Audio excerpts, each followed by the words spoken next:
Hey everybody, what is up? My name is Eric McGrew with Eric's Tree Service in Montrose, Colorado, as well as Elevated Office. This is actually going to be season 3, episode 4. I apologize. I have tried to keep up with everything this year, but unfortunately, it did not work out like I had planned. I had originally hoped that I would have been more regular on the podcast. I keep getting requests for more podcast episodes, so I'm going to do a podcast episode for you guys today. That's why if you are watching the Instagram live, I want to say thank you, but I will not be responding to questions directly through the live at this point. Just know that, but I do appreciate them and I'll take note of them. So today's episode 4 of season 3, is going to be about remote sets and redirects. I get a bit of people who ask me about, hybrid systems. I'm sorry, not redirects. Hybrid systems and remote sets. And to be fair, I did a video that's coming out on YouTube here in the next day. Tomorrow, I think it is. And the reality of it is that I actually use a lot of hybrid systems, and to be fair, I don't use them as much as I should or could. To be quite honest, I get in the habit of doing it in a way that's common to me, comfortable to me, but it's not always the way that is best for it to be done. So yesterday, in a job that I was doing, I set up a hybrid climbing system, and then I set up a remote set block for rigging. And these things are really important to me in a multiple of facets. One is ease of climbing to get set up in a position. Two is if you don't have to climb a tree, but you need a high tie-in point for a block or something like that, they're really vital and super handy. And then 3, if you need to have better movement around in the tree, but getting a moving rope system initially singled out is difficult, right? It becomes a situation where you might want to use the hybrid systems. I really recommend it. And then also, when I'm in a tree and I need to reset a redirect or a new block or tie-in system, and I don't want to fight to get out there to put it into place, I will use these remote sets and these hybrid systems. So you might be, some of you I'm sure will be familiar with hybrid and remote sets. So if you are, please forgive the explanation.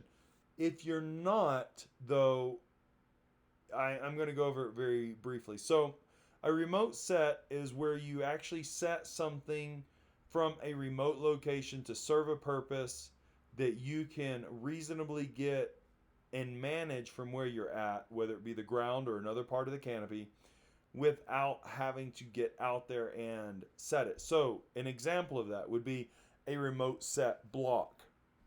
If you're doing any kind of rigging and you've used pulleys and you need to lift the branch or lower a branch or tip tie or balance, you may have gone through the frustrating habit of having to climb all the way out to the branch union and try to set a block where you have to put the sling on the branch and you have to do all that and then run your rigging rope through it, and then you're a little bit fatigued and now you've got a lot of work to do and you had to do a bunch of physical effort for that one task that you don't need to use that position for anything else. Okay, it's literally just for lowering something to keep it off of a fence, a house, or whatever, but you don't have to work that side of the tree. It's just to get that one thing off. That's where a remote set device would be in your favor. You can do it from in the canopy, which I do some, but oftentimes I do it from the ground. So this is going to be where basically you are setting a line like you're going to SRS or SRT, and then it would be a rigging line though, or an old climb line, depending on how much weight you're going to put on it and all that stuff. And then you will actually set a block on one end of it, and you will pull it up to the crotch or the union, and then you will basal tie it to the trunk of that tree or a neighboring tree or whatever, to set a block high in the tree without having to climb up there and physically put it there. Now, there are some challenges about this system that you need to keep in mind. For instance, one thing that's good to know is that you're multiplying forces. So, you're going to want to be very careful about how you do this, because if you plan on taking, like, let's say it's a Doug fir, and you remote set a block in the neighboring tree, and you go and you start taking 2,000-pound chunks, and you have it on that pulley at that union, your pulley's going to take double that load, plus you're doubling the load in the union of the neighboring tree. So it becomes extremely probable you could overload that branch, that tree, whatever, if you're not very careful.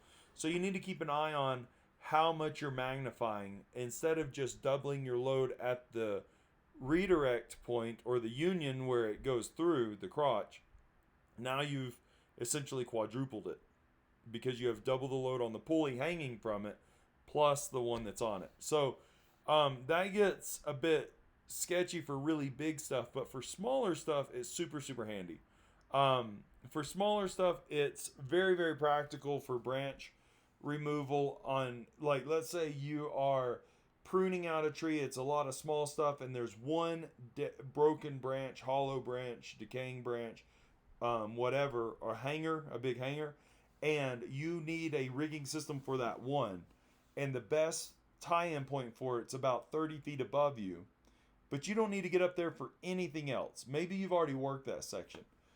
Yeah, you can use a lot of energy to get up there, or you could just set a remote block, put it up there, get your line down, lower the branch, and then retrieve the block all from where you're at or from the ground without that extra work, saving you both time and energy. And remember, in climbing, if you're saving energy, you're being safer, because the more fatigued we get, the more potential there is for an accident to occur. So that's how I use my remote blocks for rigging as a general rule. As for the hybrid climbing systems, it's kind of the same idea, but it's more out of a convenience factor or a safety factor in some cases than it is out of wasted effort, even though that is part of it as well. So, like in the job on the job that I was doing yesterday, it was a big dense willow. It wasn't huge, but it was fairly large, very, very dense, and there was absolutely no way that I could single out that branch easily. Now, could it be done? Yeah, it can be done. It just wouldn't have been very easy. It had a lot of epicormic growth from bad prunings and stuff in the past, and it was just a bit frustrating, right? It was not ideal. So what I did is I set an SRS line first, and then I climbed up into the canopy where I wanted my top anchor to be for my moving rope system. And specifically, the reason I wanted a moving rope system in this tree was for two reasons. One, the tree, while it was pretty healthy, it had been dealing with stress from the drought we had been having this year, and it's a willow tree, so they're just brittle. They have very little elasticity in them. They just tend to snap off, and so I don't trust them a whole lot. So if I can share my load on that tie-in point through a moving rope system, I feel as a general rule it's better. On top of those reasons, I also had the task of moving up and down. I had already pruned this tree with a bucket, but because it was so dense, there were certain things inside that I just couldn't see from the outside, and there was more data I needed to get out. There were a few hangers I had to get out, and I had to do a little bit other rigging work for a neighboring tree in there. So I knew I'd be moving up and down, and the best use of my energy was with a moving rope system versus SRS. And because the way the ropes hung in there and all this stuff, it wasn't a straight hang, it wasn't a straight climb. You were pressed up against the trunk and things a lot, so I just chose to use the hybrid system. So what I did is I climbed up the SRS rope to the top of the canopy. Then I set an adjustable friction saver and I set it up for remote retrieval from the ground. And then I tied in a moving rope system on it. And in this particular case, I chose, as just for me, I chose the Akimbo because the Akimbo was a or is a compact unit that you can use. It's easy to hang on your saddle and not get in your way, and it's easy to take off of the line midline attachable. So unlike the Rope Runner Pro, which I really like, you have to go through a lot of finagling to get that thing off the line. The Akimbo is just much easier to get off the line when you're done with it. So for that reason alone, I used the Akimbo. That doesn't mean that it's the best device. It just means it was a very good device for that option. Then when I was in the canopy, I noticed that the basal leg of my SRS line, everywhere I put it was over a bunch of brush and stuff, and it could potentially break that brush and collapse, and it would have dropped me a number of feet, and it just would have been uncomfortable. And I tried to fish it out of it before I ever tied it off, and I just couldn't seem to get away from all these branches because the epicormic growth was so bad. So once I got to the top, I quickly set the moving rope system. I moved over to the moving rope system. Now all my weight is shared on that attachment union instead of doubling it, approximately, essentially, And then I also had the 2-to-1 advantage for moving up and down and not wearing out my muscles. Now, on top of that, I chose to use my midline attachable pulley system that I have, which is made up of a Petzl basic ascender. It also has a Petzl swivel extra large, and it has the Petzl rolling clip Z. I'm not sponsored by Petzl or anything like that. It just happened that those three components worked really well together, and that makes an awesome 3-to-1 for your moving rope system. I clip it on the moving rope side, and I throw the tail through it, and when I need to pull myself up, I can do that, especially when I have like chainsaws and stuff on me, and it doesn't wear my shoulders out because my shoulders are already shot. So it's just one more way that you can work with it and make sure that you are not overly exerting your body. And not only does it save you for that day's worth of climbing, it also saves you for the week worth of climbing that you've got ahead of you, or the week worth of work you've got ahead of you. And so then I could move around the tree to all these branches. I could do the long limb walks that I needed to do. I could get out to the different areas of the tree and go back up and get over branches so that I could go to the other side of the tree. I could do all this stuff with this remote setup. And then when I got done and I got on the ground, I just retrieved it like you would with a retrieval key for your friction saver. And then I still had my block set up in the tree. And that's how I did the float of the aspen tree that you saw. If you've seen my recent video, there's a recent video on Instagram, and it's coming up on YouTube tomorrow, of me floating a dead aspen tree over an AC unit and a fence. And it's with that remote set block. And with that remote set block, once it was all done, I just untied the basal, and grabbing both legs of my rigging line, I pulled the block to the ground and pulled it through the union without having to climb back up that tree for no reason. I was already done in the tree, so why bother going up to get the block when I had other work to do? It saved me a good amount of time because it was way easier to shoot a line and set that remote block than it was to climb up there, put it in place, and then have to climb back up there afterwards and get it. So you can't do that with everything, I know, but I do think that there's a good 70% of the rigging stuff that I have that could be done that way. And it would be super efficient for you if you get in the habit of thinking that way. Once again, just be careful of your loads. You don't want to excessively load areas that are not designed for it or not gonna handle it very well, if that makes sense. So I use now the climbing side. I use hybrid climbing a lot, and there's multiple ways to use a hybrid climbing system. The one I just described was I climbed up an SRS line, and then I actually set a new anchor in a different union with a friction saver, right? That was one that I used yesterday. However, in really dense trees, especially like a spruce tree or even some elms, where I just can't get things set up the way that I want them to, I will shoot an SRS line into a union, and then I will actually tie on a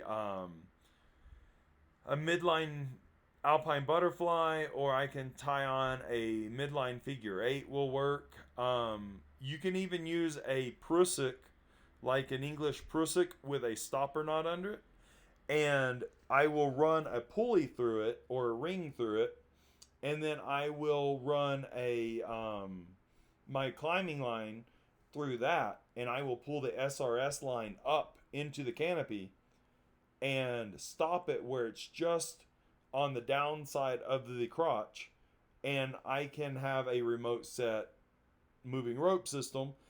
And this is really cool because what I do sometimes is I will actually get up in the canopy with it, and when I'm in the canopy, I'll lanyard in securely. I'll have somebody untie my basil, and then I can actually adjust the SRS line to where the pulley is either higher or lower for my moving rope system, and I will retie it off in the canopy.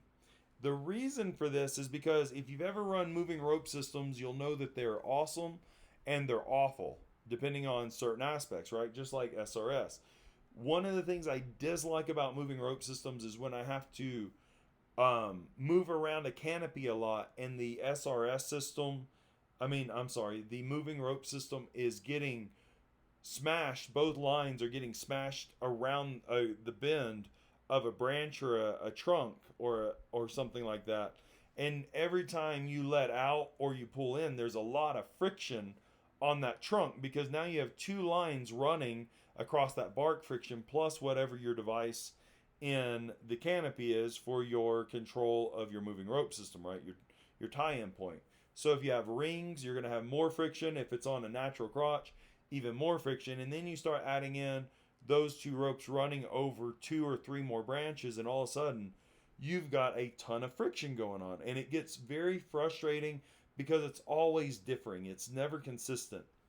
So if you set an SRS line through a union that'll hold you, and then on that alpine butterfly, that ring, or that what's it called, prusik, with that stopper knot under there, and you want it on the bottom side so your prusik doesn't slide down, you can actually adjust how low the pulley is, or your tie-in point for your MRS system, from the union, so that if you have to extend way out in a canopy, and like let's say you're here, but you know that you're going to have to go way out here, right? You know that that rope's going to have to walk around branches and things, and it's going to have friction. You can adjust it to where your rings or your pulley, whatever is managing your moving rope system, has enough slack that it goes past the branch, and now your moving rope system is working with no impediment, if that makes any sense. And then when you're done, you come back in, you use your lanyard, you tie on, you grab your basil tie in the canopy, and then you untie it, you take all the slack out, move your pulley back up to as close to that union as you want, and now you have an extremely high tie-in point, and you still don't have any impediment. I don't know if that makes any sense. I hope it does. But it's super handy for moving your system around. And so, like, you've probably seen people who will also do a redirect for moving rope systems. And with that, there is like you have to have some kind of sling, and then you have two pulleys because each leg of your moving rope system needs to go through those pulleys, right? Well, I can get away with taking my SRS line that is the um what would that be? The suspension leg, if you want to call it that, the basal leg of the hybrid system, and I can extend it to where now that SRS line passes through not only the main union but your redirect union, and your moving rope system doesn't need to run through extra pulleys or anything, which can cause twisting in the lines. It can cause extra friction. It can be a pain to set up and retrieve.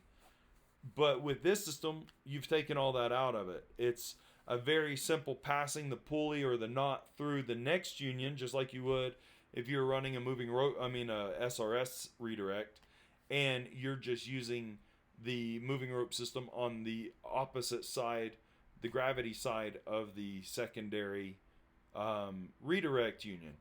I hope that makes sense. I know that talking about this in podcast episodes is always a challenge, so I apologize about this. I am recording this, of course, if you're watching the live on Instagram. This is the episode 4 of season 3 for Elevated Office Podcast.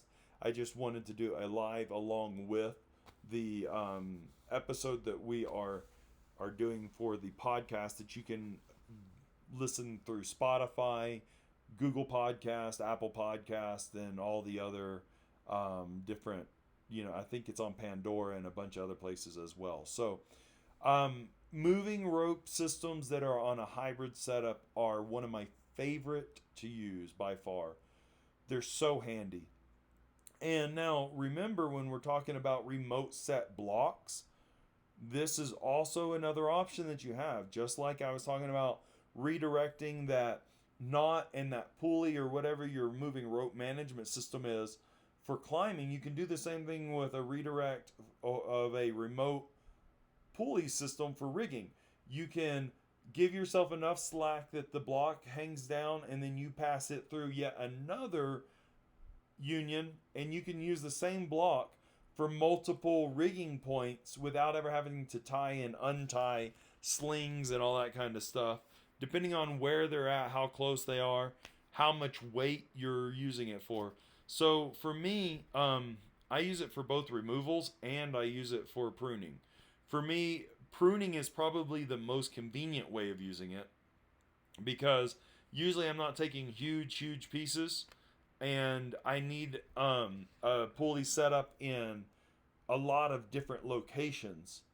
And instead of having to untie and retie every stinking time your slings and your blocks, and if you're like me, I tend to use a lot of dead-eye slings and do cow hitches and stuff, and timber hitches, and it takes time to untie and tie that every time. But if you have it set up remotely, once again, assuming that the pieces you're taking don't overload your rigging unions, you can just redirect, give yourself a little bit of slack, redirect that line to 2 or 3 unions, and have that same block off of one tie-in point in multiple aspects of your climbing to take off branches that might be long and wildy, but not so much heavy, if that makes sense. So like when I'm over greenhouses, when I'm over house roofs and things, and I need them to swing back a bit, and when I need them to drop straight down on the outside of a fence when the tree's on the inside of the fence, I can use these redirects with that.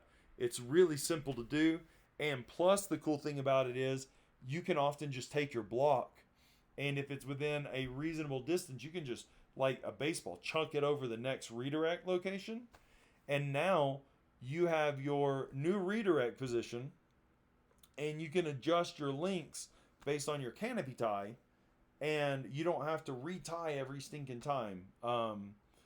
It's just the way that I like to do it. And sometimes what I will do is, depending on where I'm at in the canopy, I will have a so that I'm not tying a cow hitch on the very end of a union way up high and it's like hard to reach. I would much rather tie it around the vertical side or the well designed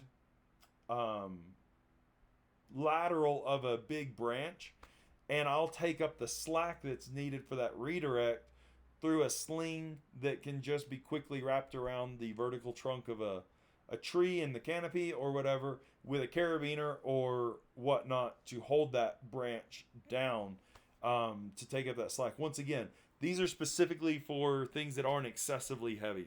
If it's excessively heavy, then I'm going to tie off the way that it needs to be for security.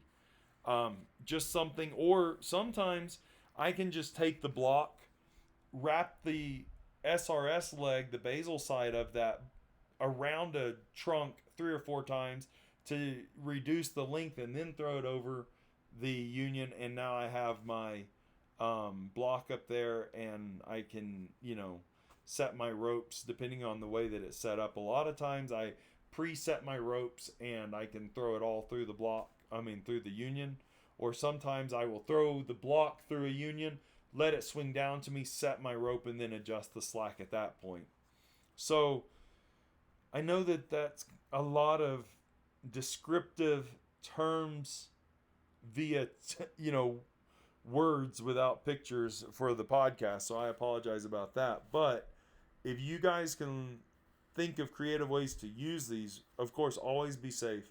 I don't want you guys ever to do anything that's unsafe. But I think that it can help you be way more effective in your efforts to move more quickly and with more finesse through the tree without exhausting yourself physically. And you can reserve that energy for whatever you've got going on the rest of the day, or whatever is happening through the job, the next climb you've got to do, or the rest of the week, in fact. So I just thought that I would bring that topic to you guys today. Hopefully it was helpful for you. Please don't forget to check out my sponsors, weaverarborist.com, Gap Arborist Supply, and Just Send It Saws. Just Send It Saws is working on a new saw for me, so you guys will see that here hopefully in the relatively near future. Like everything, everybody's backed up. I did recently buy some new equipment, and I've got a few other ideas coming up. I am working with Weaver on a few different concepts. Some of my concepts I've been working with for a while will be coming to market hopefully very soon, so keep an eye out for that. I've got some stuff for some giveaways as well. And if you don't mind, if you would go subscribe to my YouTube channel, that would really help me out. Instagram's been giving me kind of a hard time to upload longer IGTVs, so I'm having to go back to YouTube and load them there a little bit more. So if you don't mind subscribing and liking the videos would be great. And I will be putting up all this that we talked about. I will actually be putting up some videos of that there that you can watch as well. All right, guys. So thanks for stopping by. It was good to have you on, and I will talk to you guys in the next one. Take care. Bye.